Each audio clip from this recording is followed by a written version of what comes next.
يا طالب العلم لا تبغي به بادلا فقد ظفرت ورب اللوح والقلم وقدس العلم واعرف قدر حرماته في القول والفعل والآداب فالتازم واجهد بعزم قوي لا انثناء له لو يعلم المرء قدر العلم لم ينم. Que tu saches, que tu reconnaisses que c'est un bienfait d'Allah. Et ainsi de suite, les autres bienfaits, nous les connaissons tous.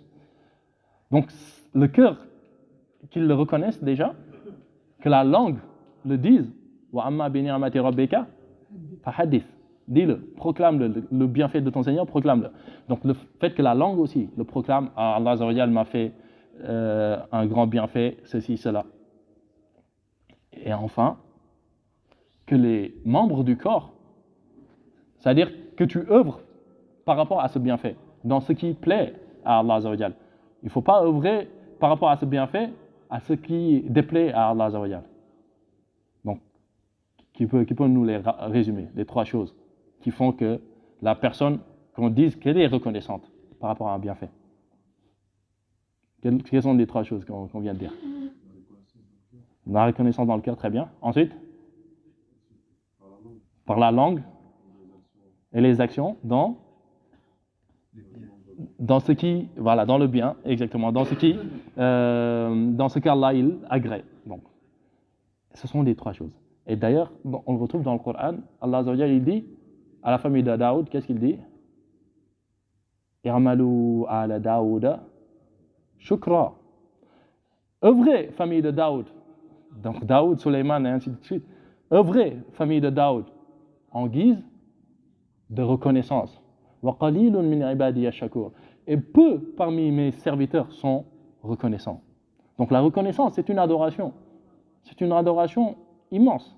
Et que le serviteur se doit de faire, être reconnaissant envers Allah Azza wa Jal. Et le fait d'être reconnaissant même,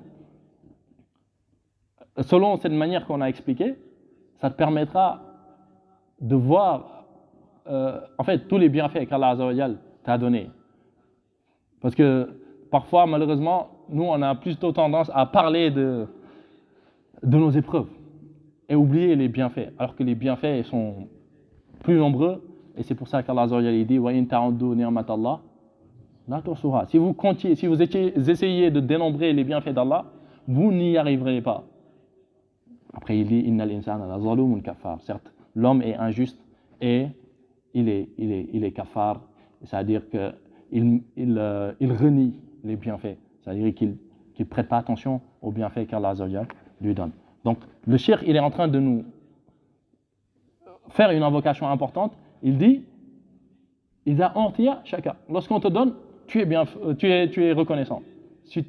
Ça, c'est une des qualités. L'autre qualité, lorsque tu es éprouvé, que tu patientes. Ah, une adoration aussi, très très difficile. La patience, c'est le fait de se retenir, de retenir son cœur, de retenir sa langue, de retenir aussi les membres de son corps dans quelque chose qu'il ne faudrait pas. C'est-à-dire dans quelque chose qu'il ne faudrait pas faire durant l'épreuve. Par exemple, tu es éprouvé et tu n'as pas de travail. Tu vas pour vendre de la drogue. Tu vas pour mentir, pour avoir des privilèges. Ça, tu n'as pas patienté. Et justement, tu n'as pas patienté ta langue, tu n'as pas patienté les autres membres du corps, ou encore ton cœur, par rapport à des choses qui sont interdites, qu'il ne faudrait pas, qu'il ne conviendrait pas de faire. Donc la patience durant les épreuves. Donc, lorsqu'on te donne, tu es reconnaissant. Lorsqu'on t'éprouve, tu patientes. Et il dit, lorsque tu commets un péché, tu te repens, tu demandes pardon à Allah Azza wa Jal.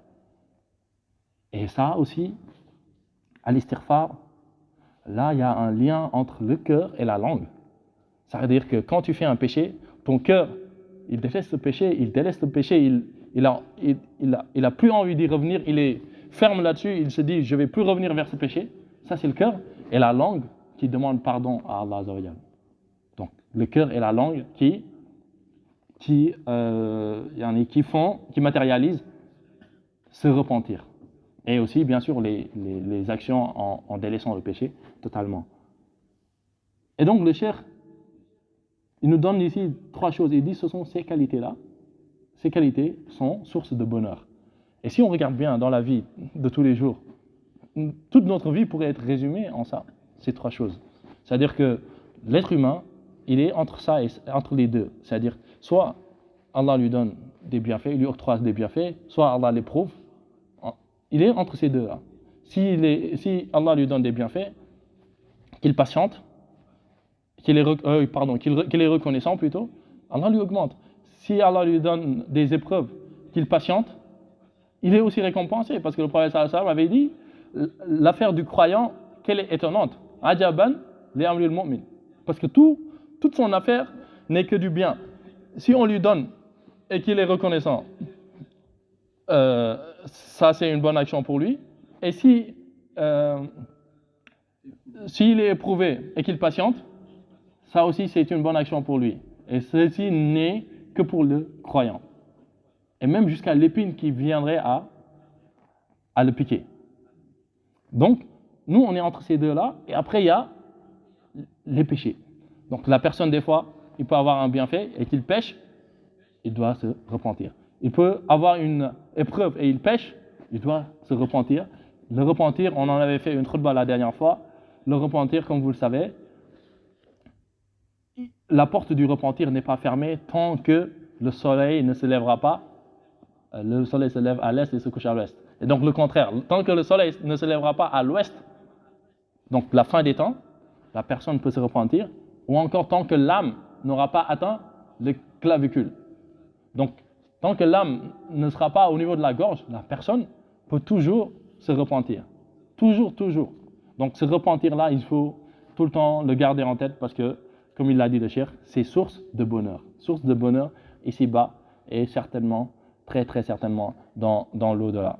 Donc, voilà les 3 choses que le cheikh, il prie pour nous, non seulement en dehors du fait d'être bénis, où que nous soyons, c'est d'être quoi et quoi et quoi. Reconnaissant quand? Patient, reconnaissant de ce que Dieu nous donne. Très bien. Patient. Patient de ce que des obstacles que nous. Très très bien, effectivement. Et puis de demander pardon. De demander pardon, mashallah, c'est ça, exactement. Barakallahu fikum. Et donc, ils disent ces 3 choses sont des qualités, ces qualités sont source de bonheur.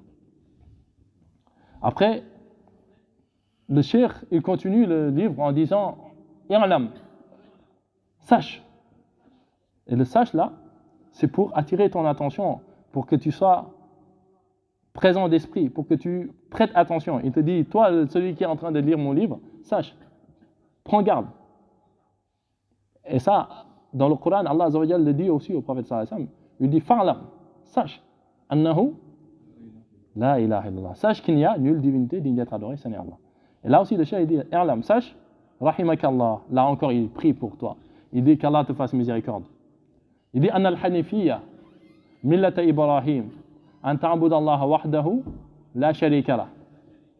Il dit sache qu'Allah te fasse miséricorde que la hanifiyya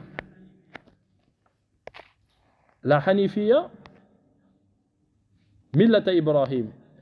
Il dit sache qu'Allah te fasse miséricorde que la hanifiyya, le chemin d'Ibrahim, an ta'budu Allah, et que tu adores Allah wahdahu mukhlisan lahu